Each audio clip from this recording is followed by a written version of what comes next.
Hi, this is Michael Graves, and you're listening to WithoutYourHead.com. Welcome to the station of decapitation without your head. I'm Nasty Neil, and I'm joined by the people who make our very theme song, Kim Trailz and Sean of the Tomb of Nick Cage. It's very cool to have you here.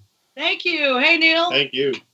Hey, yeah. So I've talked to you for years online, but I've never actually spoken with you. Yeah, this is going to be a first tonight. This is exciting.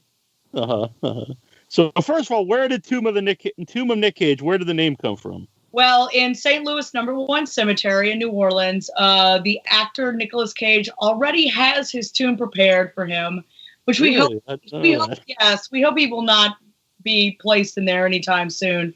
But it's kind of like a strange eyesore in the middle of the cemetery because there's a lot of old graves in that cemetery. Some people say it's nice. Some people say it's an eyesore. We think it's amazing, right? But Marie Laveau is actually buried there, and a lot of dignitaries and luminaries of New Orleans. It's a very small cemetery, so he's got this giant, white pit. Sometimes it's gray. Sometimes it's gray. Sometimes it's white. We actually we used to play music with the guy who works for the cemetery, who actually maintains it. And from time to time, Nicolas Cage will show up and be like, I don't want it white anymore. I want it gray. So they have to paint it gray. And then he'll change his mind and they have to go back. I'm like, I want it white now. So then they have to go back and paint it white. So that's the story, at least. That's the story we heard. But evidently it changes color. I did not know that at all. Now I just Googled it and I'm seeing it's like a pyramid. Yeah. He's got a unique history of events that he's known for here in New Orleans, some of which may be, alcohol fueled or, drug fueled or whatever. Who knows? But he's got a little bit of a reputation of typical craziness in this town that you might expect from someone like that. Yeah. So when did the Tomb of Nick Cage start? When did the band start? That was about 5 years ago. Almost 4 or 5 years ago. 4 or 5 years ago, yeah. I think it was, maybe 4.5 years ago. It was not supposed to be a live band.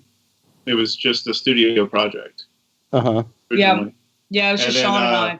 It was just her and I. We did an EP for fun, and that's what we called it. And just because, why not? Because it would be funny to name something after a monument like that. And then we got offered, or I was offered another project I was playing. I got offered a show to open up for One Eye Doll, which that project couldn't do it. So it's like, well, I have this thing. I know some people we can put together for a live band, so let's just put it together and see what happens. And that's how it started. Yeah. So, first show is this still the original people? Oh no. The guitar player and drummer, they stayed with us. I played with them in another band. And so they stayed with us for about a year, and it really kind of just wasn't their thing, which is fine. And they moved on, and then we hooked up with Taylor, who I played with in another band, and Eddie, drummer. Both of those guys came in at the same time, and we immediately started writing and recording, and that's the chemistry that really works. Yeah, it's amazing. So what was on the original EP? The original EP, drums were electronic drums played by the guy that actually produces our albums, called Louis Diabin. And I think the original songs were Vampire's Kiss, Wicker Man, Tub of Blood, and Nightbreed. Those were the four, yeah. It was drum machine, not drum machine, live electronic drum kit, more keyboards, only one guitar. So very raw, more of a death rock sound, until we got some other musicians involved, and then it became more of a rock band. Yeah. Do those the track, because you have those tracks now, do they sound different than the original ones? Oh, definitely different. In fact, there's two different camps of people who can generally tell who likes what version. Mm-hmm. There's the death rock gothic kids who gravitate towards the original EP because it's all drum machine, one guitar, stripped down type stuff. Heavy synths. Yeah, a lot heavier on the synths. And then there's the rock band version, which is obviously more rock and metal oriented, which translates better live and to a different. And we both have a foot in both worlds, because I toured with a I toured with a goth band, well, a few for years, and then Sean, he loves like 1980s pop music. Believe it or not, even though he's played in all these thrash bands, we like the mix of both. In fact, I write more of like pop songs or goth songs, and then the metal band takes it, and it becomes something it's its own thing. Mm-hmm. Do you write all the lyrics? I do. Yeah, except for All From One was written by one of the guitar players, Aaron McGuire. So he wrote the lyrics for that one. But generally, for the most part, 90% of the time, yes. Mm-hmm. Was this the first time you two played together? No. In fact, well, Aaron and I have played together in another band for about 14 years together now. And then our guitar player, Taylor, I played with him in another horror metal band that toured Cuba back in 2012. So that's how I know him. So I got him involved. The only person we haven't really played with who's not new anymore, but is our drummer, Edward, which he was referred to us by her brother. My brother. Yeah. And he was just a perfect fit. He understood as soon as we found out that he loves things like Striper and Oingo Boingo, we knew we had the right guy. Slayer, right? We're like, you're Slayer perfect. and 80s pop dance music. We knew we had the right guy on drums, and it's just been an immediate fit. Yeah. What was Cuba like? Hot. It was very hot and sweaty. There's actually a very large crowd there they're very big into metal, believe it or not. So that was interesting. Yeah. Well, is it hard to go to Cuba? It's not hard. Well, it's a little easier now. I mean, back then it was harder. The guy that headed all that up kind of cut some corners, and it was basically they were like, "Yes, you can play our festival, but you have to get here." So, yeah. Yeah. So, what's the name of the new album that's coming out? We have a couple of names that we don't know yet. We were thinking doing a Miskatonic Democracy because our fans say that our album takes as long as Chinese Democracy to come out, which is a lie. We only take about a year to a year and a half to release an album, but they act like it's 10 years. So they always joke with us that we should call our album Chinese Democracy. So, of course, Miskatonic University is Lovecraft's invention. But we had that tour called The Cryptids and Creatures. So we were thinking maybe, I know putting the cart before the horse, but that's more the vibe of the new album is. Yeah, our drummer Edward came up with that idea too. He's like, we should call the album Cryptids and Creatures. And that's really been sticking with us lately. And it really fits with the vibe of the new album. Yeah. We're not really doing so much songs about movies on the new album. It's a little different. So it fits better. Yeah. How did that tour go? Fun. Oh, it was great. It was intense and brutal, but it was fun. We did 3,500 miles in 7 days.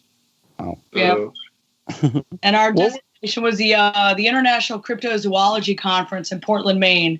And I've been every year. I absolutely love it. They have a lot of scientists and experts in the field, and just great personalities and writers, and it's a really, really great conference. I can't suggest it enough, and of course the weather in Maine is fantastic. So. Yeah, we're going back to visit it actually in April for the next. We're not playing or performing, but we're going to visit and experience the conference, for fun because it's that much fun and that interesting, Yeah. So can you just go to it at any time? Anytime they have it, yeah. Well, the museum is open year round in Maine, so you can go to the International Cryptozoology Museum at any time. And the conference was generally Labor Day weekend, but I think they're going to change it and move it till April now. So this year it's going to be in April. Yeah. See, I'm in Massachusetts and I've never even heard of this, so I'm not even that far from Maine. It's great. You should come out in April. Yeah, that sounds very fun. Location too. It's right on the water, out on a point where Maine's beautiful. Yeah, it's very different from what we're used to. But beautiful. Did you have a? Well, I'm on Cape Cod, so I'm used to the water. But did you have a favorite? Do you have a favorite cryptid? mine would be the Rougarou, of course, because that's a legend down here. Based out of the swamps. Sort of a werewolf type creature. So Sean and I are both big werewolf fans. In fact, we have, I think, 3 werewolf songs. We're probably going to write more werewolf songs. So we would probably have to say the Loup-garou or the Rougarou, which is the Louisiana swampland cryptid, our own. Uh-huh. Very cool. My co-host on my wrestling show is from West Virginia, so I did see that you visited the Mothman statue.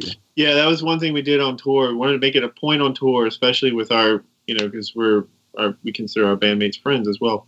It's like we don't just want to work to death. We want to have fun too. So we made it a point to where along the way we want to stop and visit really cool stuff. So, which is why we stopped in Point Pleasant, on the way to a gig to visit the Mothman, and we stopped in Sleepy Hollow briefly. They stopped in Salem, and then we saw. We drove through the Honey Island Swamp, of course, on the way out of town. Right. Yeah, a local thing. We stopped to see Lovecraft's grave. Yeah, that's cool. Allan Poe's grave. So we made a little vacation out of it too.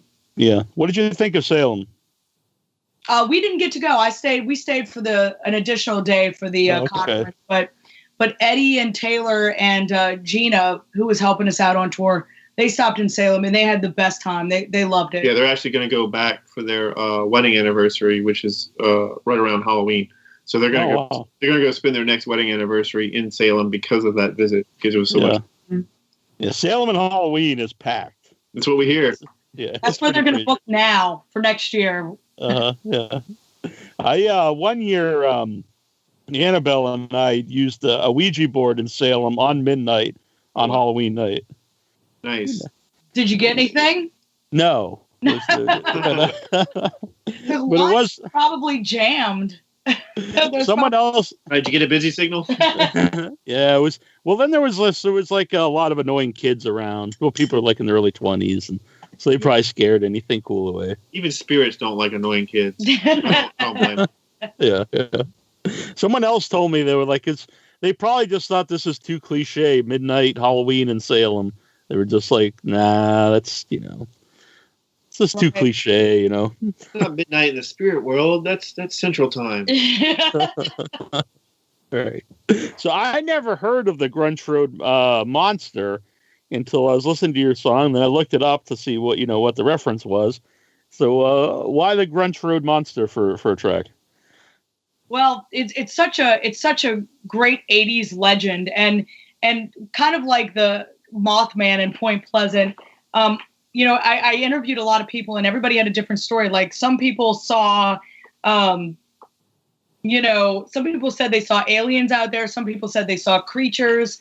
And the most famous story is that they were abandoned children, that their parents left them out there, and they formed their own community, and they would leave something like a goat by the side of the road, or so to make people stop, and then they would abduct people on the side of the road. Which isn't out of the realm of possibilities, because this particular area is very swampy.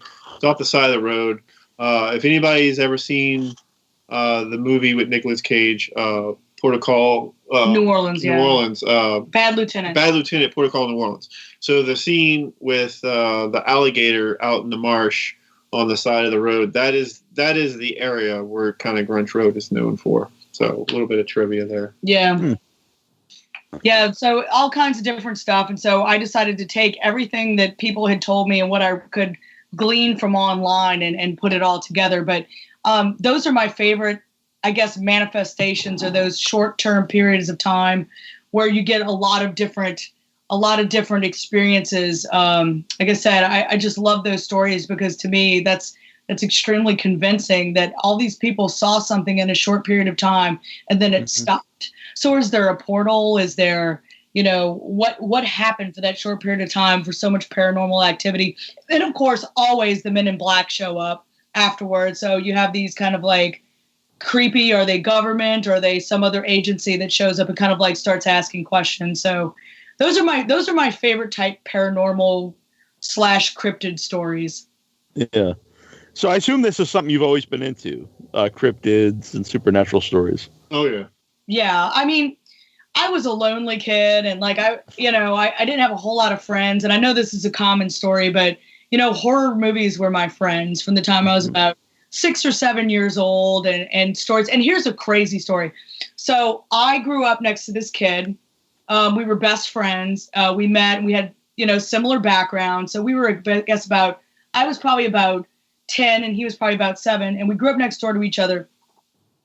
And then when we became teenagers, we didn't see each other for a long time. Well, the next time I see him, he's super involved in a Mothman group. Now, I haven't seen him since he was about 13 years old. And we're all, let's just say, it's been decades since I've seen this guy. And I was like, what are the chances that we grew up next to each other? What happened psychologically that was it watching horror movies? Like, what got us into this? But we're both into cryptozoology now. And it's just weird that I hadn't seen him since we were both small. But we're both heavily involved in cryptozoology, horror movies, all that kind of stuff. So I think that's kind of neat. Yeah, definitely. I was just Googling some stuff here, and I have to say, I didn't notice this came up when I have the image page up for the Tomb of Nick Cage, and this came up a Pet Cemetery Tomb of Nick Cage where you actually have the pyramid in the album cover. Yes. Mm-hmm. Yeah, it's a dear friend of ours who's done some artwork for us. He does a lot of artwork for our singles and whatnot. He did that whole piece. So yeah, he included that into his vision of, our version of that song. Yeah, he's worked with us for a while. He's a local photographer called Kevin P. Johnson. And he comes to a lot of our shows and kind of like, he's like I guess he's a documentarian for this band. He's been with us since the beginning. Yeah. He did artwork he did the Voodoo Doll t-shirt we just released. Mm-hmm. And then, which seems to be favorite. Yeah, I love it. Yeah, we're gonna get you one of those. And also we did Silver Shamrock, the jingle from Halloween 3 Season of the Witch. So he did a cover for that. Yeah, too. He did the artwork for that as well. Yeah, and that'll be on the new album, right? No, that's just released as a single. Yeah, that's just a single only. Our covers are all we release them as singles, so there's no confusion with licensing and all that. Because we do license them legally, but it's a different animal if you include it on a full length album. So keep things simple. We just keep those completely separate because we got plenty of material. Yeah. We got more than enough material at this point to choose from to put on an album. So. In fact, this is an exclusive I'm going to give you right now, Neil. But as soon as we're done with the album and we're close, we're going to start in on a bluegrass EP. Just because. Really? Because, yeah. Because Aaron plays cigar box guitar, mandolin, ukulele, harmonica. Taylor plays slide guitar. I played upright bass for a while, but I'm not going to be playing bass. Sean's going to play bass for this album. But Aaron and Kim actually played together in another band briefly. That was a bluegrass band. Yeah, I played upright bass, and he played all kinds of different instruments. So I figure, why not? Just for fun, we're gonna do like a 4 or 5 song EP of Southern bluegrass stuff. I love it. 6 songs based on what we do. The material will be similar to what we write about. Yeah. But just because for fun, why not? Yeah, we don't feel like I know that we're categorized as horror rock or horror punk, but we don't feel like we come from so many different genres that we don't want to set boundaries for ourselves. We constantly want to put something out that's kind of like unique and different, and we always want to be reaching musically. So we're excited about that. Yeah, I love the idea because, I love rock and punk, obviously, but for horror music, that's, most of it is like horror punk or horror rock. So to have something a little different, I think that's wild. I'm really looking forward to that. And let's be honest, I mean, people like Tom Waits and like that. We're big fans of stuff like that. Tom Waits fan. To me, as far as like encapsulating a Southern Gothic feel, I think that's maybe kind of like the creepiest you can get. There's like some of the musicians from down here, Dr. John, Coco Robichaux, a lot of those people, they embrace that kind of like voodoo vibe, and nobody's really doing that down here. And like we've got swamps and this rich history of like paranormal and kind of like really kind of creepy stuff that happens in the South, and nobody's kind of hugging that to themselves not right for a now. while. Not since not since like Dr. John or like you say Coco Robichaux, any of that. It's not. Really, and this is actually it's been embraced here and there by some metal bands and whatnot, but not fully immersive, right? Yeah, so we're excited, and like I said, we've gone in a kind of like a different visual and thematic direction. And so this is actually the first time we're really talking about it with anybody. Yeah. I'm looking forward to that. Sounds awesome. And I do like that some of your songs are a little, even like the theme song you did for us is a different feel than some of your other music. Oh yeah. We actually picked up some fun stuff today. We went down, we call it down to Bayou, which we way down south, about an hour or so south of New Orleans.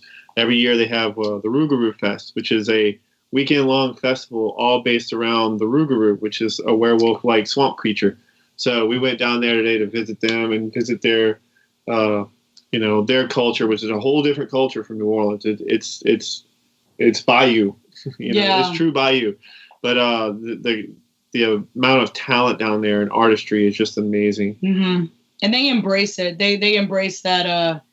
They embrace their it's wetlands conservation as well. Yes. So, if anybody, I don't know if anybody knows, but we're losing our wetlands. It's eroding, and it's really kind of like encroaching on the land and the homes and the ecosystem. So, it's really cool because it's a festival surrounded by a cryptid, but that's actually doing a lot of good, a lot of education, raising money for wetlands conservation. So we went down there, and there's a lot of artists down there that do Halloween themed things. They have a huge Halloween parade. A great costume contest. We must have saw about 24 amazing witches walking around town, because that's where they're going to do their costume contest. So let's just put it this way. We went and picked up some props for the show down there that are all handcrafted. So it was really neat. Yeah. Speaking of Halloween, do you have plans for Halloween? We work so much during Halloween. It's crazy. So we actually avoid Halloween because the only war band ever we do. Down here in New Orleans, Halloween is such a big deal. I think New Orleans is considered one of the top cities now for people to visit for Halloween. So it's the way we look at it. There's really no point in playing or really doing much of anything because there's so much going on. There's too much. There's just so much every night. There's just so much going on. It's like we're not gonna. There's the Anne Rice Vampire Ball happens every year. Yeah. And then you've got everybody goes down to Frenchman Street, but everybody's having parties. Halloween is huge because we're a costume town. I don't know if a lot of people are having house parties. Yeah, so they're not going to get out of the house. I don't know if a lot of the Mardi Gras crews have parties too. Yeah, like last night was Crew de Boo, which is basically a big Halloween parade. It's a Halloween themed Mardi Gras style parade downtown, but it's all Halloween themed. But costuming never stops here. Like you could, some friends didn't believe me, and I took them out on a Tuesday down to Bourbon Street to have drinks at one of the oldest bars down here. Supposedly an old pirate hangout. I don't know if that's true or not, but and I said, people costume here year round. And it was like the middle of May or something, and on a Tuesday night at 6:00, and a guy fully dressed as a werewolf just passes by. We all have costume closets here, so. Halloween and costuming is huge down here, but Halloween is so packed with cool stuff that we just kind of like try to enjoy it as much as possible. I also work at a costume shop, selling makeup and stuff like that. So I pick up extra hours down there, and it's just I'm so overloaded. Whatever spare time I have, I like to just kind of enjoy things. Yeah, I've actually never been to New Orleans. I'd love to go sometime. Well, you have a place to stay when you come down here. All right, excellent. I'll remember that. I have it recorded here. Yeah, there you go. Absolutely. But back to Silver Shamrock. Like we live in the suburbs, but we are 15 minutes away from the action. That's absolutely right. Sounds good. So back to Silver Shamrock. I played it when I interviewed Tommy Lee Wallace the other week. The director of Halloween Party. That was a great interview. Great episode. Yeah, it was awesome to talk to him. How awesome is Halloween 3? I think it's the best sequel to the Halloween movie. Right, people that don't like Halloween 3, I don't know. Like, maybe I get judgy if people don't like Halloween 3. There's something wrong with them. I shouldn't say this, but it's a toss up between the original Halloween and Halloween 3 that are my favorites. Two different animals. Yeah, two different animals, but definitely have a place in my heart for both of those. I agree. I definitely think it's the best of the sequels, and I I probably like the original Halloween better, but they're, like you said, two different kind of movies. Yeah. I probably enjoy them both equally. Yes. The only thing that and I shouldn't be saying this is actually the first time I've ever talked about this too. But the only thing I don't like about Halloween 3 is the fact that he's a doctor, and he just kind of like accepts the fact that, Yet he's like a detective in the movie. Oh, he's a detective. I thought he was a medical doctor. No, he is, but he just acts like he's a detective. Well, he does act like a detective, and then when he finds out it's like people are being controlled by their televisions, which now we would totally be like, okay, that's possible if you had some sort of headset. But I feel like back in the time period, he's like, that's what it is. You know, if you were talking, you'd be like, man, maybe it could be something else. But he kind of accepts it's pretty blindly. But whatever. Sean gets on me all the time because I'm a person that's like I'm totally into suspension of disbelief. I have no problem just kind of like buying anything because I want to be immersed in a film.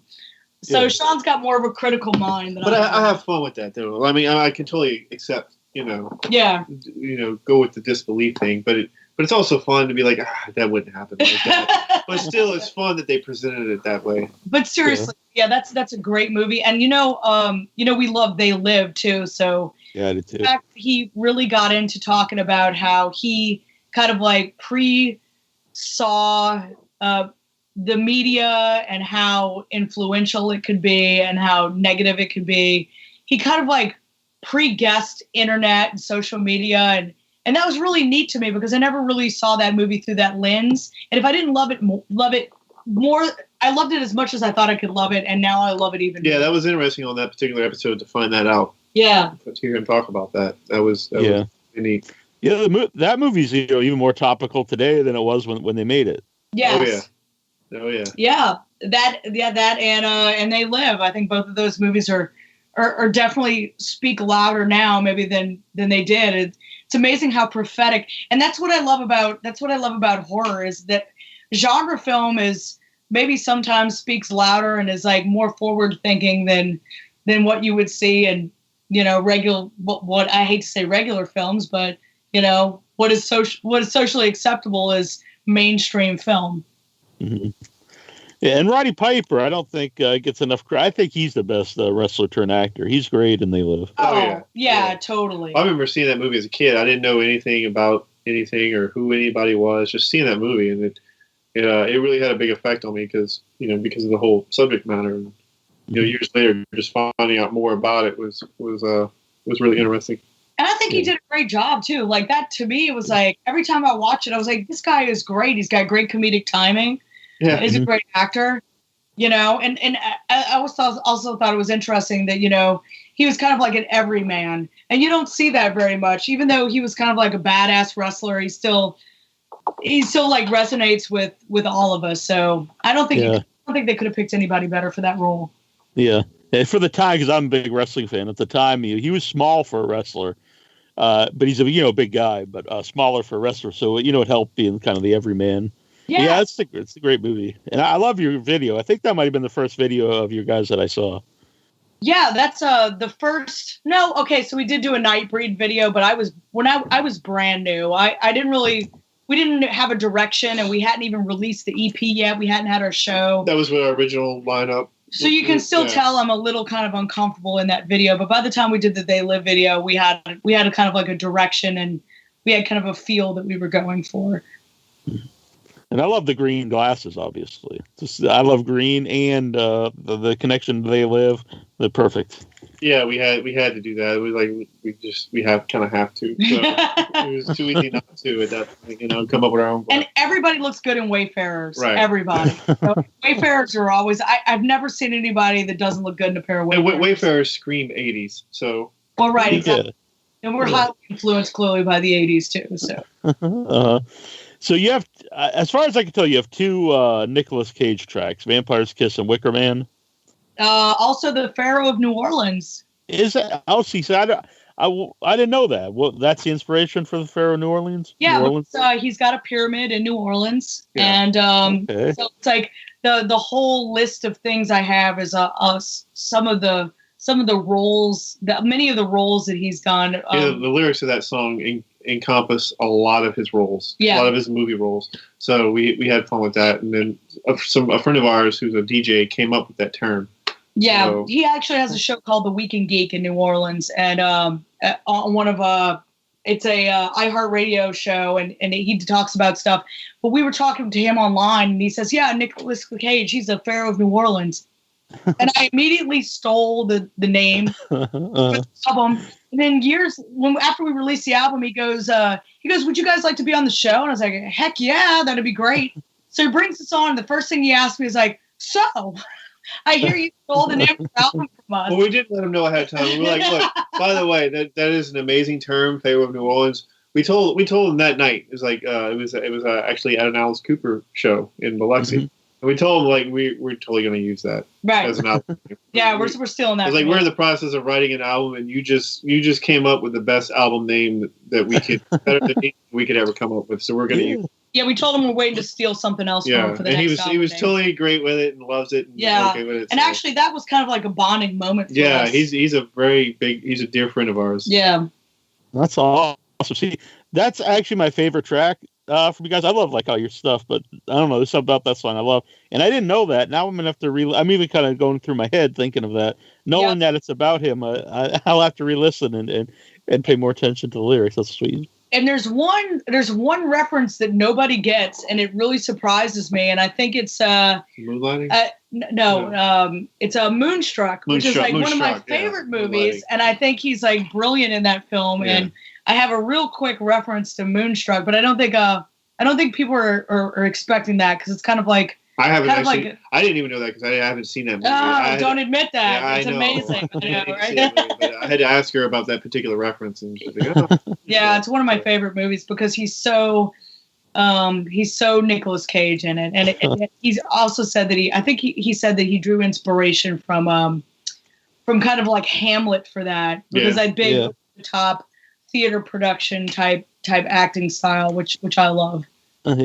Even the cover now makes it's got the tie into the tomb of Nick Cage. That's pretty. I didn't realize that's awesome. Another thing about his tomb too is they have to have people come out and wash it all the time because women kiss it. True story. There's a brass plate that says what it is, and women are constantly kissing it and leaving their lipstick prints all over the tomb, right? Yeah. Now, in fact, I think it was like such a popular cemetery between him and, of course, Marie Laveau being in there that now, used to be you could just walk through it, and now you have to go on a tour. You have to go on a tour. You can't just freely, unfortunately, walk through the cemetery, but they do have to clean the tomb from time to time. Yeah. Have you ever kissed the tomb of Nick Cage? I have not. All right. Sean hasn't either. But I will take a photo and tag you in it. All right, fair enough. I was just thinking that, like, I have kissed the Blarney Stone, which was many gross, probably germs on that thing. That they don't come and watch it. Nick Cage, I can't imagine the germs on that, but I'm going to go on and take my chance. I'm going to roll the dice and kiss it next time I see it. No, I don't know about that. I had a small role in a short film recently, and the director told me, he looked at me, because I thought it was supposed to be very over the top, and he just looked at me and said, a little less Nick Cage. Nice. Nice. Did you say, sir, that is offensive? You can't have too much Nick Cage. Exactly. Have you seen the new movie Mandy? Oh yeah, I love it. Yeah. Oh yeah. We had a lot of fun with that one. Yeah. Yeah, I was going to ask you guys about it. Will we ever see a Mandy track? Everybody's asking for a Cheddar Goblin track already. That would be pretty good, yeah. Literally within 24 hours of the release of that movie, I think people were messaging me about a Cheddar Goblin track. So that's probably going to have to happen. Right. It might have to. But that movie, I mean, seriously, it was humorous, but I think it was probably one of the more darker movies I've ever seen. So it's got humor. Thank God it's got some humor. It's something that requires a few more viewings for sure. Yeah, I would like to see it at least 2 to 3 more times before I sit down to pin that one, because I don't know how I feel about it. I mean, I loved it clearly. It's now in my top 10 favorite horror movies of all time, but it had a lot of complicated feelings with that film, so I can't wait to see it a few more times. Yeah, I've only seen it once, and I loved it too, but I would definitely like to see it again just to see how everything ties together, because it's so weird, obviously. And I think they really capture Nicolas Cage at like the best kind of what you think of Nicolas Cage, but they don't make it like gimmicky. No. He really fits perfectly in the movie. Yeah, Right. It's not. And when he hits that switch, you know he hits that switch. Yeah, right. Yeah. It's like, oh, he hits it's like turbo cage switch. It's like a regular guy, and then all of a sudden, oh, okay, here's where we're going. But you know what? So the only thing that I would like to have expanded on, and I don't know that I want a sequel because I think it's perfect the way it is. But when he goes and I guess he goes against the sword. What is it? He goes against the weapon. Then and that scene is my favorite, but it's almost like he's been a assassin or something before. Oh, yeah. Because nothing's weird about that at all. Like, when he went to get some advice. Yeah, but he went to go get a weapon. What do you remember? I don't remember what the weapon was. He makes like a battle axe, but he goes to gets like doesn't he get a crossbow? I think from the Bill Duke character. Yeah, but it was like exactly. It was completely normal, relaxed It wasn't a relaxed conversation. Like I said, it was my favorite scene in the whole movie. But it was kind of like, oh yeah, you're here for the crossbow. Yeah. So why was that? I want to know his past now. I feel like I need to watch it a few times to see if there's any to kind of like this past life that this man, this already troubled man has. So it was very dense. I liked it a lot. Yeah. Oddly enough, I asked Bill Duke, because I just had him on, about that scene and if he had a backstory to the character. Okay. And he said that he like created a whole backstory in his head about him and the relationship with Nicolas Cage's character, and they had to have known each other prior to all of this. Yeah, that's what was weird about that whole scene. It's like, okay, what's going on? How great would it be to see that movie though? The backstory film. Wow. He had an idea in his head on what the character. Yeah, he said like as an actor, you should always do that. Sure. I think even then, as a viewer, even if you don't know the backstory, it does have that feel to it that there has to be, a backstory to these guys and a relationship. Yeah. And that was so cool to me. I just was like, because it's inferred. So, and it's exactly what you need to know. And I love those scenes where it's just kind of like, it's like this thing that it just tied the whole movie together. Yeah, I loved it. Yeah. Yeah, it's like kind of almost right in the middle of the movie too, and it's like right before it just goes totally insane. Yeah, it's definitely a bridge. It's like your last stop of sanity, semi-sanity. It was that scene, and then it's on after that. Yeah, I know some people don't like the first half. They just like the craziness at the end, but I love the whole movie. Yeah, I kind of like the slow burns. You can't have one without the other. They kind of explain each other. So, and to me, it's like I'm all about tone. I like to set a tone musically, and I like films to set a tone. So, if you need 30 minutes to creep me out, then take that 30 minutes to creep me out. And it was so efficient in doing that. You have this creeping dread, and those are my favorite horror films. The ones that are like they have you so tight on a wire that by the time it lets go, it's kind of musical in a way too. You set a tone, you set that tension, and then you let it go for this mayhem to happen. And I don't think anybody could have done it better. I think it was amazing. Mm-hmm. Yeah, that same kind of things like in the original Pet Sematary. I always feel like you just know that these people are damned. They're cursed. There's not going to be a good ending to all of this. No, and I got to tell you, it's like I'm kind of dreading a Pet Sematary reboot because, man, that first one. And I tell everybody this story. The first time I ever drove a car by myself was I picked up my friends, and we were all about maybe 16 years old, and I decided that we wanted to go see a movie. And the first time I ever drove a car all by myself was to the theater, and I picked my friends up and we went to the theater and we saw that movie. And I literally don't think I slept right for months. It's the one film. Let me think. I can't think of another one. Okay. The Green Mile, Pet Sematary and The Green Mile are the two movies that if they're on, I have to turn them off. I can't. Yeah, I can't emotionally do it again. The original Pet Sematary really scared me to death. I still love watching it to this day, and I'm really excited about the new one. I think they're going to go in a good direction with it. I think. I don't know. I've only seen one preview, and I think they might do a good job with it. I don't know. I am skeptical because I don't think anything could scare me more than that original. I do like the new church. I know a lot of people do not, but I don't know, man. I'm a fan of the new church. He looks like a cat that came out of the ground. Neil, we are a house divided on this. Right. Yeah, to me, it's just it's like totally unnecessary because I think the first movie is just like perfect. I don't know how you really improve on anything. I agree. Yeah, you definitely can't improve, but Yeah, I love John Lithgow, so I do too. But it's like I love John Lithgow, but Fred Gwynn, I don't know. You can't do better than Fred Gwynn. No, he was so creepy. I don't know. I don't know. I'm skeptical, and like I said, I think a lot of movies need a reboot, and I don't think that's one of them that does. Yeah, I agree. Because there are a lot of King adaptations that weren't that great that you could do again, or ones that were never even made. So video, yes. I still think we could get I still think we could get a great stand, maybe. Yeah. That would be so hard. I know. I know the stand long, would be hard. Much like they did a great job with it. Yeah, I loved it. Yeah.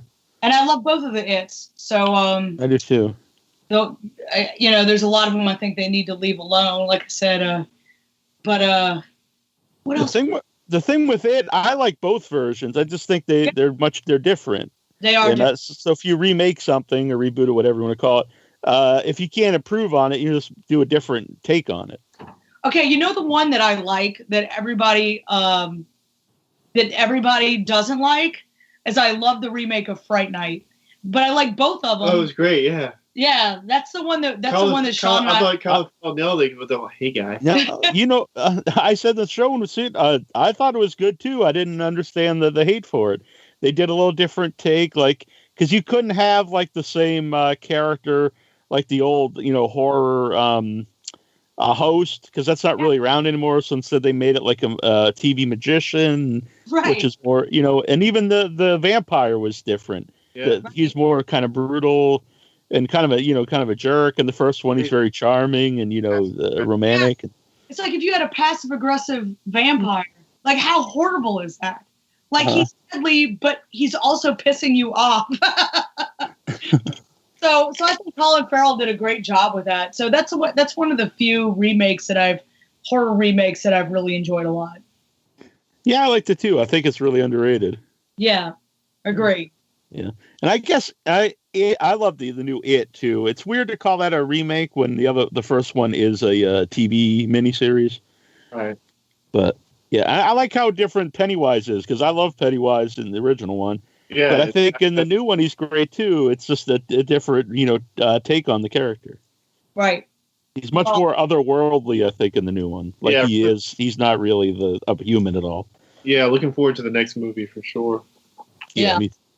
Yeah, my only problem with it was that they took out the whole idea of their imagination. The kids use his spray as the acid spray, and they didn't have the bike. And I'm not sure why that was taken out because but they alluded to the bike, but they didn't make a big production about it, which is kind of a big deal in the novel. So and that's how they defeat Pennywise, and eventually because they have to get back to their childhood and get the imagination back. Right. I don't know. It'd be interesting to see an updated Salem's Lot, but I don't know. I like the original too. That's one when I was a kid, when I'd see the stills and the magazines, like actually would scare me, especially like the little kid outside the window, like knocking. Like just that image is very creepy. Yeah, no, absolutely. Yeah, that's another one that lives in my psyche forever is Salem's Lot. Mm-hmm. Yeah. But I think since the King movies have been doing so well, they could do like a stand, and just have it in like 3 parts or something. Mm-hmm. Yeah, it'd be great if they did it. Yeah, I would really like for them to do the Mist treatment to it, where they change the ending. Though I feel terrible saying that, but I think even Stephen King says he liked the ending better in the movie. Yeah. The Mist was great. Yeah, for the Mist, he said, the ending they totally nailed it. And in fact, whenever I'm feeling down and hopeless, I think about the Mist film. About how things can always get better. Right, or worse. For me, it was like, right, exactly. But I would like to see a stand where, it's my favorite. It's my favorite King book, but my least favorite King ending. Yeah. So I would like to see them do something more creative to the ending. It's like not to say anything bad about Stephen King, but I think the ending was wanting for me. Mm-hmm.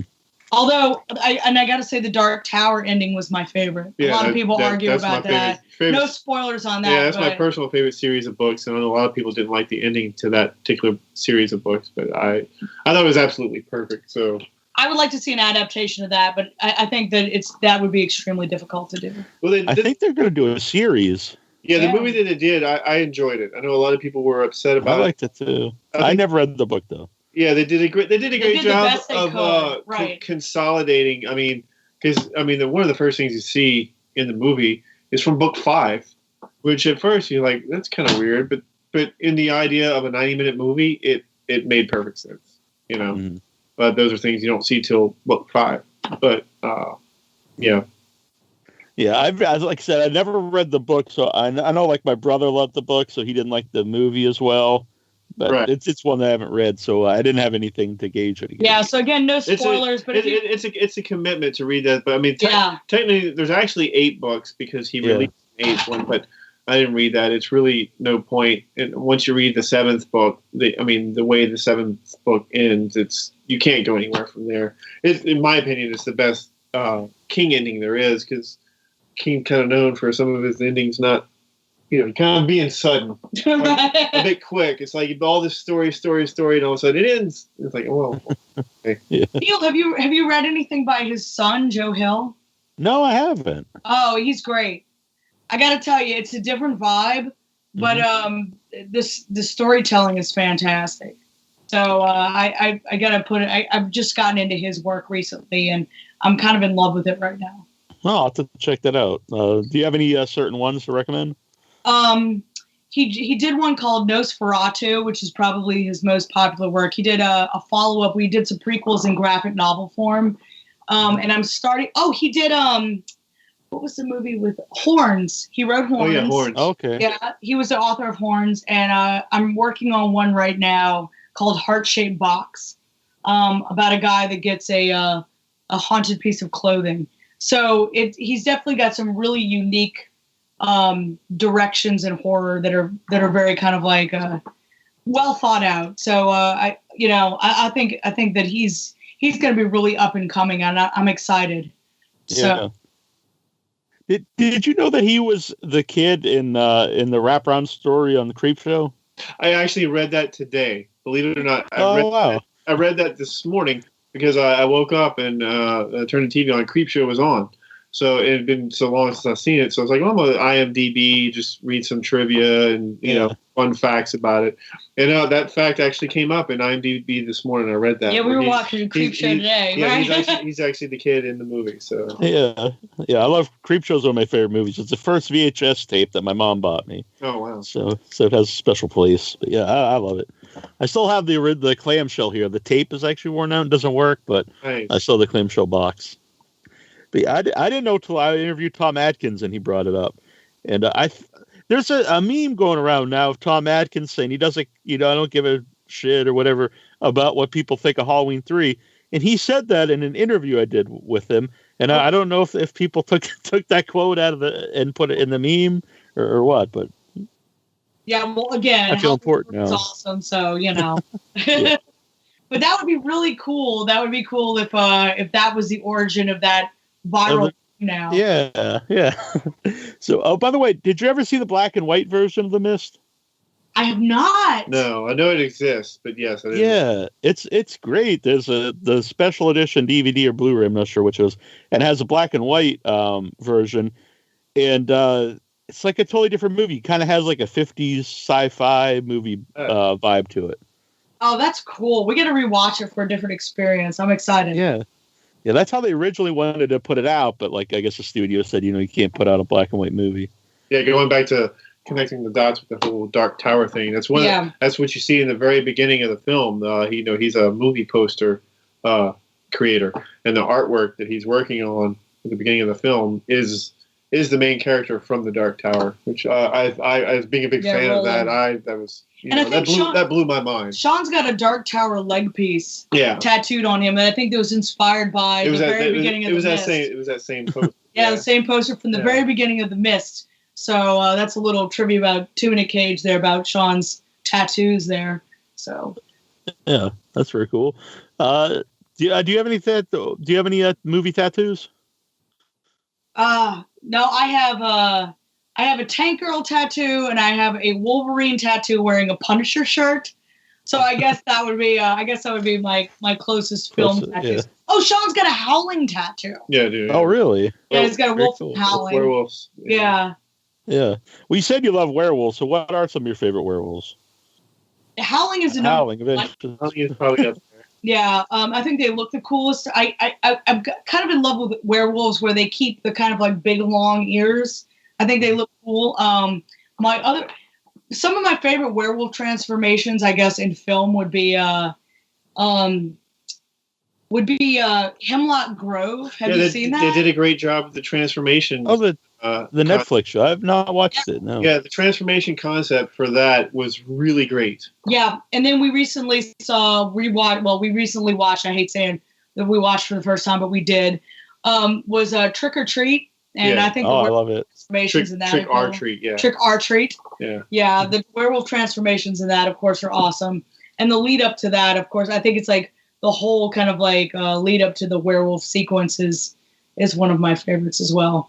And I like the Ginger Snaps movies too. I thought that they were great. Another couple underrated films there that I thought were good. Mm-hmm. So, but maybe I want to be a girl werewolf. So maybe I identify with those. Yeah, I know it's cliche, but I love the transformation American Werewolf in London. But I actually don't really care too much for the werewolf because I like the werewolf that's like on 2 legs. Yeah, me too. Yeah. Okay, absolutely. so this is another piece. This is something else we did too, and I don't know if you've heard this, and if you haven't, I have to send it to you. But we did with Jason and the Krugers, from Louisiana. One of the first projects we did was a split EP with those guys. Did you ever get a copy of that? I don't believe so. Under the Wolf Moon. Under the Wolf Moon, but it was based on the Howling franchise, which actually includes. The original version of Chalk Marks, which on our main album is very rock and metal, but this particular version was with our old lineup, so it's very keyboard driven, synthy dance. It's a different vibe. But we did a song about the transformation scene, and the theme of it is that Johnny Hopeless from Jason and the Krugers was the boyfriend on the other end of the line. And I was, of course, Dee Wallace's. It wasn't Dee Wallace, was it? The first one, yeah. Yeah, in the room. No, it was somebody else because she lives at the end. But it was somebody else in the room when the transformation is happening. And the transformation in the Howling takes so long that there's no reason she couldn't have just stepped over him and run out the door. But she sits there on the phone for a good 15, 20 minutes. Of course. So we did a song about that, about how it's like so gross I can't turn away, and it's like, and the boyfriend is like, why don't you just leave? And she's like, I can't look away from this. So it was kind of like what might have been going through her mind when she was visualizing this, when she was watching this transformation. I like that. It's a weird little song, but I was like, that's the weirdest part of that movie, that it's like clearly he's writhing in pain, and she's so paralyzed by fear that she doesn't just leave, but she lets him fully transform and then murders her. So. Yeah. I believe she was killed in that scene, but yeah, so it was like such a weird scene, but yeah, so we wrote a song about that. Did there any songs about the marsupials? I think is that the third one? Where they have. I think it's part 5 or something. Yeah, it's part 5. Right. I think I saw that one night on Up All Night with Rhonda Shear and Gilbert Gottfried one night. No, we did Your Sister's a Werewolf, Stirba Bitch, which was the original name of that one, which is, Christopher Lee kind of saves it because I hate saying it was pretty bad. Yeah. But so it's so genre confused. It's like, well, she's a witch, but she's a wolf, but she's got a cult. I don't know. And they have to. So anyway, so Your Sister's a Werewolf is about that one, which is I think is the third one in the series, and then. We did the one where it was kind of like, and then there were None by Agatha Christie, where they all go to the castle, and that was Chalk Marks. That's what that song was about, where they like get knocked off one by one by a werewolf, but you don't know who it is. Mm-hmm.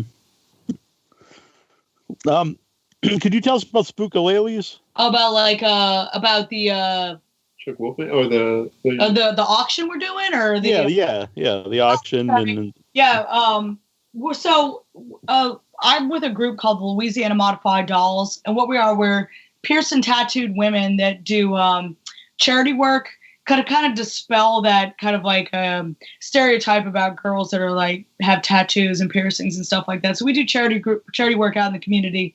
So right now we're working with Ukulele Kids Club, and they provide musical instruments to children in hospitals all over the country. So right now we're doing a painted ukulele auction that I got from a bunch of local. Well, actually, Swearwolf from Florida did one, but a lot of like horror kind of like artists. And I guess like I have a pinstriper and somebody that does Mardi Gras costumes. So they've designed all these, and that auction is actually going to end tonight. And all the proceeds are going to go to Ukulele Kids Club. That's very cool. Yeah. Yeah. So how did you get involved in that? I kind of had like some, believe it or not, I was between bands and had some free time on my hands. And Sean went out to a club and he saw these girls there that were doing a charity event at a local rock show. And he said, these girls look like somebody you would get along with, And so I was like, well, I really got nothing going on. So I went out and met them, and I was really intimidated at first. And they were so cool and really giving. And we don't do it. We're not as active as we used to be, but we're still I still try to do as much work in the community as I can just to give back. And I do a lot of horror themed things. We've had fire breathers and sideshow and I guess suspension artists, all that kind of stuff, to kind of dispel stereotypes against, I guess, like fringe type people that we do charity work too, and we're awesome as well. We can do work in our community too. And it demystifies charity, because a lot of people think you got to go to this weird banquet that's $150 a ticket to do work in your community, and you don't. You can do volunteer work. You can raise money for charity, and it doesn't. You can be anybody and do that. Mm-hmm. So, how about Wolfman Chuck? Didn't you do something with him recently? We did. Wolfman Chuck is amazing. He put on a show for us recently in Providence, Rhode Island, and he put together his, I think it was his third annual Wolfman Chuck rock show. And we got to meet with the coolest bands. There's a band called Mortar Hawk that I think is relatively new. And they were awesome. The Negans were fun. They all dress up like Negan. I mean, come on. How awesome is that? And then, of course, Wolfman Chuck. Have you ever seen his show? I've not seen him live. Another person I've known for years through the show, and I've not made it out to see. It's bonkers. It is so amazing. Very, very gory. Very gory. Oh, it's completely. Let's just say it's completely immersive. And he fully commits himself to the horror rock genre. Yes. He puts on a full show, and he's kind of like, I call him the big daddy of horror punk, because he kind of brings everybody together, and he's always doing compilations and working on different projects, and he's so involved that he's kind of like a I don't know, man. He's kind of like an anchor for the scene. I love Chuck. Yeah, totally. Yeah. How did you even know about him? Being in New Orleans and he's in New England, just through the internet, I guess. About Chuck, I don't really know how. I think we met online. Through the band, basically. Yeah. And or maybe through Jason and the Krugers might have introduced us. I don't know the first time I met Chuck, but you met Chuck first online. But he's one of those guys that everybody knows Chuck, because I think he's involved and he's present in the scene, and it's such a kind of like a niche market genre type scene that everybody kind of knows everybody, and he's kind of like like I said, he's kind of like the anchor. Yeah, I mean, he's so great. Like we told him we were going on tour, touring New England, which we don't know anything about New England. He totally put that show together for us so we could play. Right. He there wasn't a show going on that night, but it was a Sunday before Labor Day too. Sunday before Labor Day, so it kind of was a holiday, but it still was a Sunday. So he threw together that whole show so that we would have a place to play, which was beyond amazing. And for all the bands to come out and and support us. Yeah, it was fantastic. I got to tell you, it's like a lot of people complain about their scenes, but we've experienced nothing on tour but love and camaraderie and support.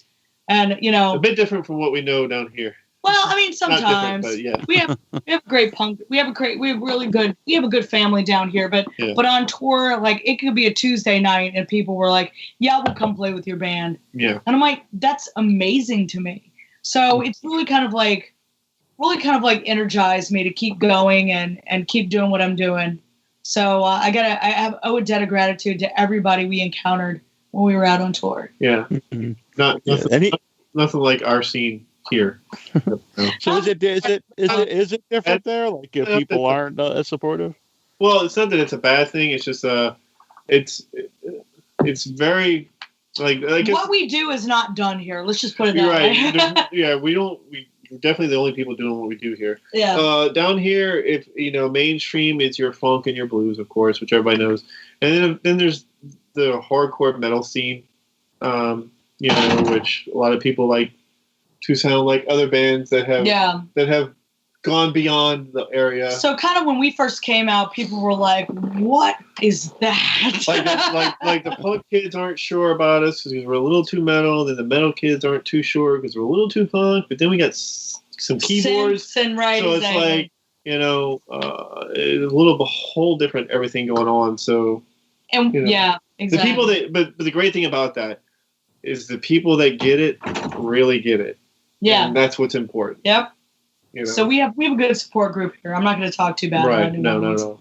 Yeah, I like that though, because I think like even in horror, people get too like wrapped up in genre. Like, if this is is Alien, a horror movie or sci-fi movie. And it's like, well, why does it even matter? Like, if you like it, you like it. Like, if it's science fiction, do you like it less now? All of a suddenly, it's I don't really understand what the difference is. That's another reason why we want to do a bluegrass EP, because we're not really supposed to do that. Yeah, so we're gonna do it.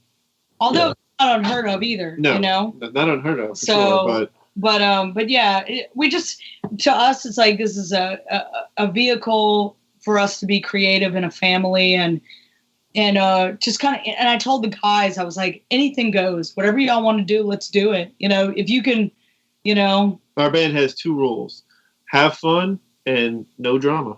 Yep. Other than that, everything goes. If you got an idea, we'll do it. If you want to do one song in a particular genre, we'll do it. Whatever you want to do, that polka song you've always wanted to do, let's do it. We'll make it happen. Because we want everybody in our band, we want them to have creative input. It's not like this is it and it's a bunch of hired guns type action. We don't. Yeah, I send a bare bones track to people, and I was like, all right, blow it out. And they do. They blow the roof off of it every single time. It's never what I send them. It always turns into something else. Right. So I love that about them. Send a very skeletonized demo via email to the band members and take what you do and add it to this and turn it into something else. And that's how it works. Yep. Yeah. We mentioned a few of the different artwork, but I always love like all your merchandise, the shirts, do you always have the same person like design them, or is it different people? No, we've been working with 3 different people for our shirts. Yes. Yeah. 3 different people. One is Steve Williams, who is like, Steve What Style. Steve What Style. He goes by 504 What Style. He's been a punk poster artist. He designed our original logo. Yeah, down here for years. I've known him since I was 18 years old. Yeah, he's the first guy we worked with actually for an official logo. And he's gonna be doing a new shirt and sticker design for us soon. But we got him, and then of course Kevin Johnson. Who the weird thing is before we even played our first show, he contacted me on Facebook and he's like, "I see you guys have a show. Can I come out and take photos?" And I was like, "Yeah, but meet up with me and I'll give you tickets and I want to at least give you merchandise in exchange for coming out and photographing the show." And we immediately became like best friends. Like, I love Kevin. That's great. So Kevin comes out to all of our shows and he's done a lot of our logos, like the Voodoo Doll, Pet Cemetery, Silver Shamrock. And then we have a new guy we've been working with called Joshua Dartez, who is Chatter Skull Art. And he's the one that did the priestess design. The priestess design in front of the tomb. That came out really nice. Yeah. He's fantastic. He's just started working with rock bands and within the year. Going to do Yeah, we're Sean and I are going to do a synth EP too. We're going to kind of like, it's going to be a... yeah, he already did that, but he's also doing the cover. The working title is Trailz and the Tonk Wave, because we want to go back to what we were doing originally, and just, we want to have two different projects, and one is just going to be the kind of like synthy stuff, like more dance tracks. So he's going to do the EP cover for that. So, we're definitely working loyally with 3 different people right now. And we couldn't be luckier. I mean, I don't know what to say. I can't be flattered. I'm so flattered. There's a lot of talent down here. Yeah. To work with, for sure. Yeah. I love the work shirts too that you guys wear in the on the photos. Yeah. Yeah. And that was done by Steve Woodstyle. Yeah, that's his logo. And like when we're coming up for a concept for a band, it's like, well, we want to look like a band, but we also want to be comfortable. And my thing is like, there's nothing more comfortable than a Dickie shirt. So we get the shirt and we'll have it embroidered, and I'm the one that's committed to the uncomfortable costumes. Yeah. They get to be comfortable. I can sleep my butt off. How long does it normally take you to get ready for a show? If you're talking about my hair alone, I generally need assistance with that now, because the mohawk is so big that if I'm going to go commit to full mohawk, it takes about an hour, because it's so tall now that I can't even reach the top of it. But I'm thinking about doing something new, but we'll see, a new look. But because down here in the humidity, when we played in Maine, my hair was perfect. But down here in the humidity, I'm literally, I think, the only person that does a Death Hawk hair, because it melts in the heat. Yeah, immediately. So it takes me about an hour to get ready. Like, I don't know what the temperature is where you're at right now, but right here, right now, it's what, 75 degrees almost. And if you've seen the photos, I do a full Victorian dress, morning dress, and veil, and it's generally over 100 degrees here. So that's a commitment too. So I'm melting by 5 minutes into the set. Yeah, it's a 47 here, according to my phone. Oh, gosh. Wow. It's a cool day here, but generally it hovers right around 90. See, I'm okay up until 50. Once it dips below 50, that's when I get uncomfortable and cold. I would say once it gets under 20 for me, I think. Okay. Yeah, we have friends of ours up in Maine that want us to move up there, and they keep tagging us in these houses that are clearly haunted. Yeah, and they're very cheap. I was like, I've seen what happens when you move into these homes, but so we would love to move out there, but the fact of building a fire in sub-zero weather is... Yeah, we went there one year for my birthday. I don't know if we could handle that. Yeah, we went there one year for my birthday in January, and Portland, Maine in January is not a comfortable place. It snows about once every 5 years here. 5 to 10 years. We get pitiful snow. Yeah, I have a friend who I grew up with, and he lives in Maine, way up in the woods somewhere. And he has to have a generator because 3 months throughout the year they usually have no power. So, that's too cold for me too. And his house is probably haunted because we watch movies and. Yeah. If you're in the woods in Maine, it's going to be haunted. It's good. It's got ghosts. Yeah. We're from New Orleans. I think that's going to be everything's haunted in New Orleans. Oh, do you know that when they sell apartments in the French Quarter, they're listed as haunted or unhaunted? Really? That's awesome. It's hung on a sign outside the apartment. So right when you pass by, you can see if it's to let, and then if it's haunted or unhaunted. So So I know we're talking big about Maine when clearly everything is 50%. You got a 50% chance of poltergeist. So yeah.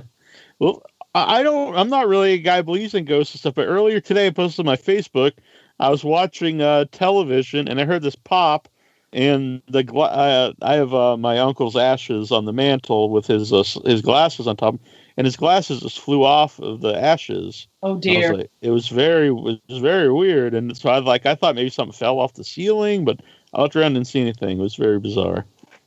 Yeah, I'm a skeptic myself. Yeah, but same here. Right. So I also don't go looking for it. I've seen some things and heard some things, but I'm also like, it doesn't bother me because I don't look for it. I don't really care much about it. And your mind is automatically going to look for a reasonable explanation. Yeah. So I like it that way. And my thing is like, whatever it is, it is. And if it is that, my personal thing is that it's an imprint of something that once was. It's not the actual thing or person. So.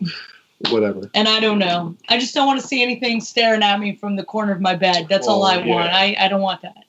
Yeah. I love all your videos, especially some of your recent ones. Do you have any plans to do videos for the new album? Oh, yes. Yeah. We have some many fun ideas in store for especially for the new vibe of the album, subject matter wise.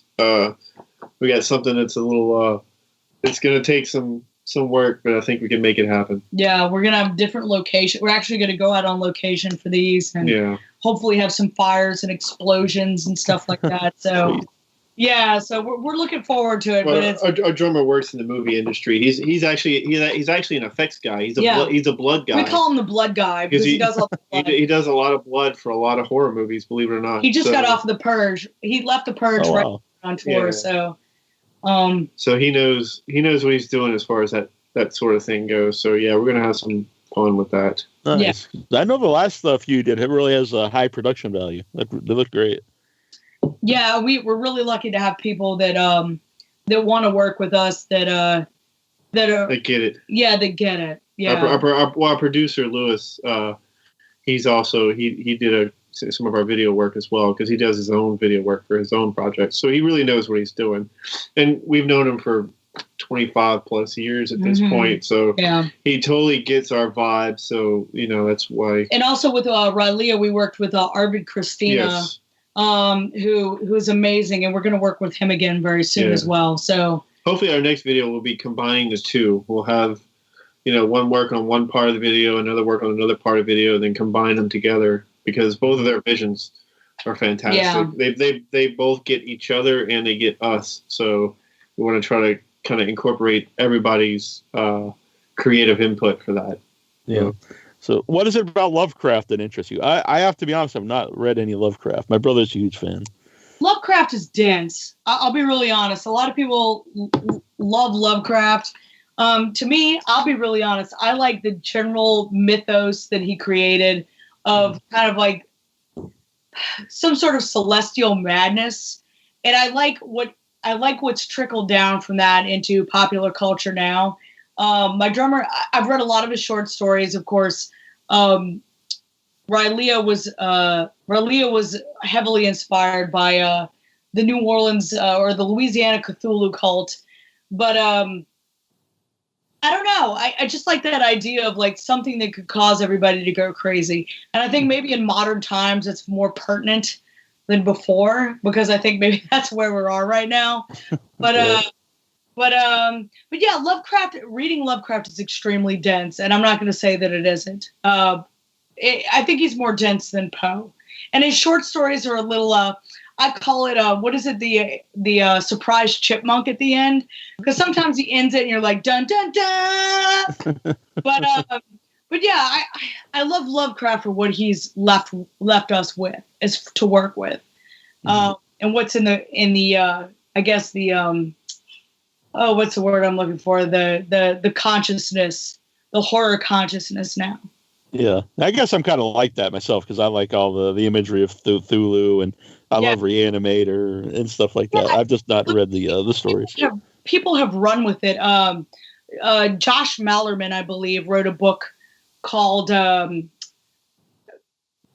Bird Box, which you could tell is probably inspired by the Cthulhu mythos. And then there's another book, I think it's called 14. There's all kinds of these great new novels that are coming out. Or even when you watch film, something like, was it The Beyond that just came out? That you could tell kind of like maybe it was like draws from that. So I think what he left was it was a rich mythos to work with in modern day. Mm-hmm. So now you're here, I want to, I thanked you before, but the huge thanks for the theme song. I love it. And I've had so many compliments on it. A lot of people say it sounds like Alice Cooper. So, that's like the best compliment I could get. We love that compliment. Yeah, Alice Cooper, to me, there's none higher than Alice Cooper. That's kind of what we aspire to. Mm-hmm. Yeah, he's my biggest inspiration. Yeah. Oh, wow.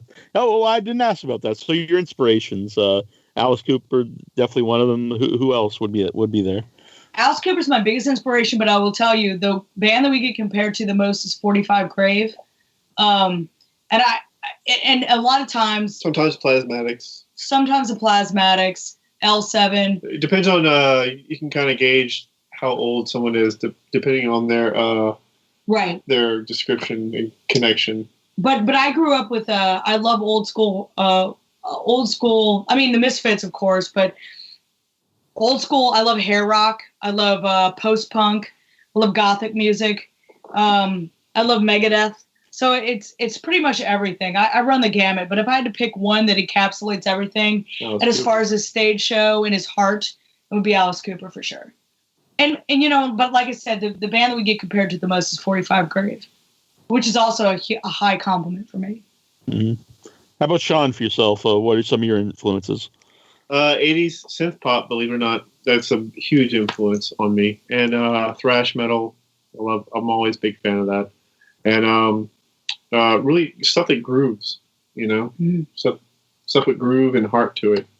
Mm-hmm. So, yeah, 80s synth pop and metal, and Sisters of Mercy is a big one for me. Huge one for me. That was a life-changing band right there, because they knew how to incorporate both synth elements and rock. They didn't consider themselves a gothic band. They were considered themselves to be a rock band. Mm-hmm. So that concept and idea is really big with what I enjoy. Love Oingo Boingo. Every single one of us is Oingo Boingo fans, Adamant fans. Industrial music. We're big fans of I'm a personal fan of Rammstein. Industrial music. We've flown all over the place to see Rammstein play. Yeah. So it's all over the place, essentially. And Alexander Marcus. If no one knows who Alexander Marcus is, please look him up and educate yourself, because he's a weird German producer, right? Huge fan of that guy. That guy is a genius, in my opinion. A lot of people I know will disagree, but yeah, he's a weird German pop guy. So very surreal. So we're big Alexander Marcus fans. Yes. I'm going to Google him after the show. One day we would like to be fortunate enough to see him perform in Berlin, because he performs around Christmas time, around Krampusnacht, around that time of year. But we'll see if that ever happens. Yeah. Which you did a song about last year for Christmas. Yes, which will be on the album. That one's going to be on the album. Yeah. Oh, that's perfect. It ties in. Why not have a black metal song on the album? And we write in the studio a lot, and everybody thinks that's nuts, but we do. So I told the guys, I was like, you guys have... You told Taylor. Yeah. Because Taylor is very familiar with a lot of the heavier black metal stuff. Yeah, so I said, you guys have 30 minutes to lay down a black metal song. And I was joking, half joking, and do you know that they did it? Yeah, so we told Taylor, say, hey, write a riff. We're gonna write a song around your riff, and we're going to build this black metal song, and we're going to write it about Christmas, and it's going to be about Krampusnacht. And we did it in a couple hours, and it happened. Made it happen. So, yeah. I think we came back for a second session to lay down the vocals, but the music was done within like 30 to 40 minutes. He's like, I got you. I know what to do. So I was like, okay. It's pretty wild that people are starting to know about Krampus in the last few years. Yeah, it's definitely become more mainstream. I think the movies have a lot to do with that for sure. Yeah, Krampus parade here in New Orleans. Yeah, it's very new. I think last year was the first one, or last year was the second one. So now we actually, New Orleans has its own Krampus parade every year. Oh, nice. On the Bywater. I played Krampus in a video for the website about 7 years ago. So. Before everyone's talking about him, so I like to take credit for the rise of Krampus. That's fantastic. Yeah. But it's not the best rendition of Krampus, but you have to link us to that. It's all about the idea. Yeah. The thought behind it. Yeah, I will send you a link after the show. Please do. Where can people follow the Tomb of Nick Cage? We are on. You can go to www.tombofnickcage.com. That'll link you to everything. That'll link you to everything. Media. But we're on everything. We got Facebook, Instagram, Twitter. We got a few things up on SoundCloud, but not much. We're starting to do some more live feed type stuff. Yeah, we're going to start doing live feed. Stuff that's fun for us, but we kind of been avoiding the live feed because everybody does kind of the same live feed. Where it's like, here, this is me. This is what we're doing. This is where we're at. It's like, that's why we didn't really do too much of that on tour. The little bit that we did do on tour, we were just kind of filming geography. So we're going to find a new way to live. Yeah, we're trying to come up with new ways to do that. That's a little more interesting and outside the box thinking type stuff. Yeah. Cool. And if you Google Tomb of Nick Cage, this is going to come up. You're either going to get the band or you're going to get the actual tomb. So yes, it's easy to find. They both exist. If you put a K, we're Tomb of Nick, N-I-C-K. Yes, right. You're going to get mostly you, yeah. Which, believe it or not, that wasn't the only reason that came about was because I wasn't sure how he spelled his name. We just like the way it looks better with a K. It looked better written out with a K, and I was like, I think that's how he actually spells it, but I don't. Whatever. It looks better with a K. We just like the way it looks better with a K. That's right. No, yeah, I actually thought it was with a K until this very moment. So, I agree. It looks better with a K. So I want to thank you both for coming on. It's been awesome, and thanks for the tune. And I love playing the music on the show, and I love to have you back sometime. We'll talk about horror movies or whatever you guys like to talk about. Yeah, if you ever want to just like chew the fat about any horror movies that are coming out, we would love to do that because I could probably go on for hours. So I'm very excited about horror film and horror novels and all that stuff. Horror music, just let us know. Very good. Thanks again. This has been great. Thank you. Neil. The Tomb of Neil Cage. The Tomb of Neil Cage is going to be our next album. Nasty Nick has a good ring to it. There you go. This is Kyle Gass of Tenacious D. You're listening to Without Your Head.